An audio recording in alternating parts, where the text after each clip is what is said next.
é sua casa, nós deixamos ela pra você, Jesus. Paz do Senhor, meus amados irmãos, um bom dia. Estamos aqui mais este domingo para aprendermos um pouco mais a palavra de Deus. E hoje estaremos estudando sobre a lição número 3, que tem como tema o Supremo Bom Pastor. Como a gente tem visto nessa lição, todos os temas dela falam sobre o livro dos Salmos, né? E a gente passa a observar que nos Salmos, o que é interessante dele, antes de começarmos a gente falar diretamente sobre a lição, uma observação que eu queria fazer muito importante, é que no livro dos Salmos existe uma qualidade universal que só se pode advir da expressão combinada das experiências espirituais dos homens nos muitos períodos da história e em uma variedade de circunstâncias de vida.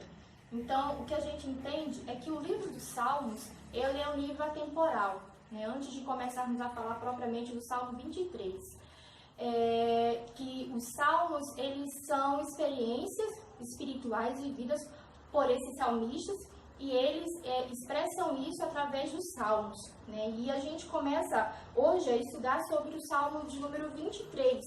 É um salmo muito conhecido, um salmo de simples linguagem, mas nada disso tira a beleza e o alcance, o poder que este salmo tem tido efeito em muitos corações que muitas vezes passam por situações tão difíceis.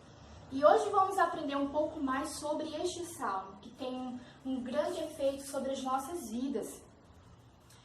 O texto áureo da nossa lição de hoje é: O Senhor é meu pastor e nada me faltará. O Salmo 23, o versículo 1.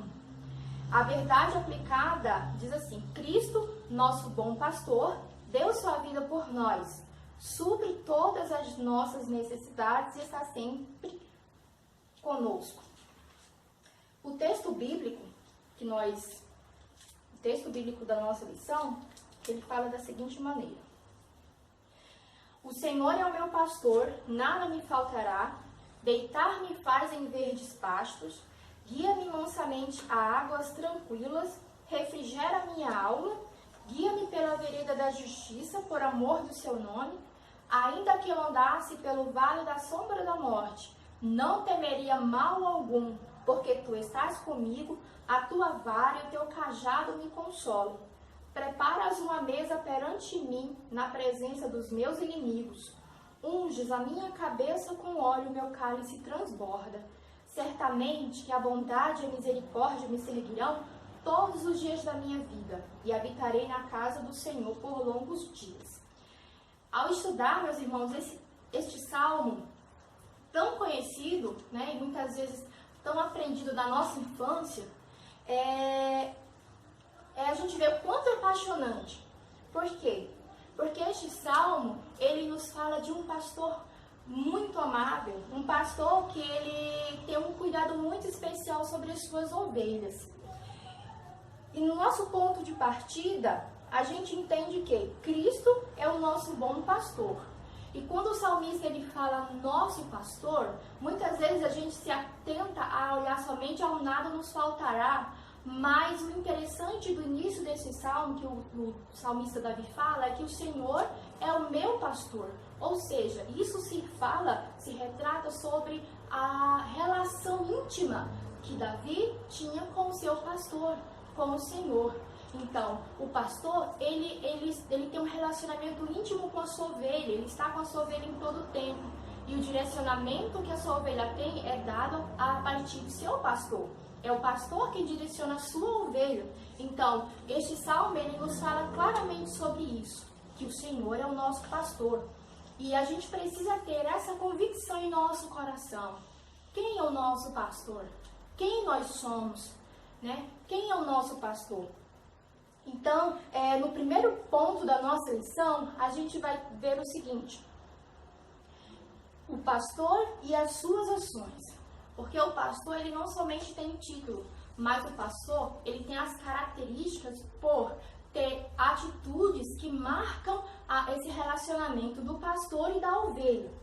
E antes de continuarmos sobre essas questões do ponto 1, meus irmãos, eu gostaria também de falar a vocês que este salmo, ele é um salmo tão forte, muitas vezes as pessoas pensam ser tão simples, mas ele tem um ponto tão forte que a gente ia estudando, e no comentário bíblico Moody fala que este salmo ele pode ser descrito como canção da fé, pela fé incondicional que essa ovelha põe no seu pastor, né? Essa ovelha, ela põe uma confiança muito grande no seu pastor. E por isso, esse salmo ele pode ser até denominado como canção da fé. Então, o pastor vive com as suas ovelhas. De dia, ele conduz elas à pastagem, à alimentação, aquilo que elas necessitam. E de noite, ele está ali para protegê-la de animais selvagens. Tudo isso Davi viu a partir da sua observação do seu trabalho que ele ali prestava, né? Estando cuidando das ovelhas do seu pai. E nós vamos aprender hoje sobre algumas dessas ações do pastor, né? Entendermos essas ações que o pastor ele exerce sobre as ovelhas. O primeiro ponto 1 diz assim, que ele traz descanso nos momentos de perigo. Ele dá descanso. No versículo 1, né, que a gente tem lido, né, que o Senhor é meu pastor e nada me faltará, ele fala sobre deitar-me faz em verdes pastos. A gente nos queremos atentar a essa palavra deitar, a esse termo deitar, porque na verdade esse termo deitar, ele nos traz o significado de repousar, descansar. É quando você se tira de sobre si todo o medo, toda insegurança, todo o temor que muitas vezes a gente tem carregado sobre as nossas costas, né, sobre nós, um peso tão grande de temor, de angústia, mas essa ovelha, que o salmista Davi que ele nos fala, que com esse pastor que ele tinha, ele podia descansar em verdes pastos, ele podia confiar plenamente. E esta é uma das características do nosso pastor, que ele nos leva, ele nos faz descansar em pastos verdejantes. Outro ponto importante que a palavra do Senhor nos fala é que ele traz refrigério para a alma atribulada. Por quê? Porque durante a nossa caminhada temos um supremo pastor conosco. Temos um pastor que nos guarda, que nos cuida. Mas isso não nos deixa livres de passar por situações difíceis, de passar por perigos. Davi mesmo, em toda a trajetória dele com as ovelhas, muitas vezes ele teve de lutar contra leões, teve que lutar contra feras selvagens para salvar as suas ovelhas. Mas mesmo vindo sobre ele essas dificuldades, ele conseguiu vencer aquelas dificuldades para proteger suas ovelhas. Então, essa é a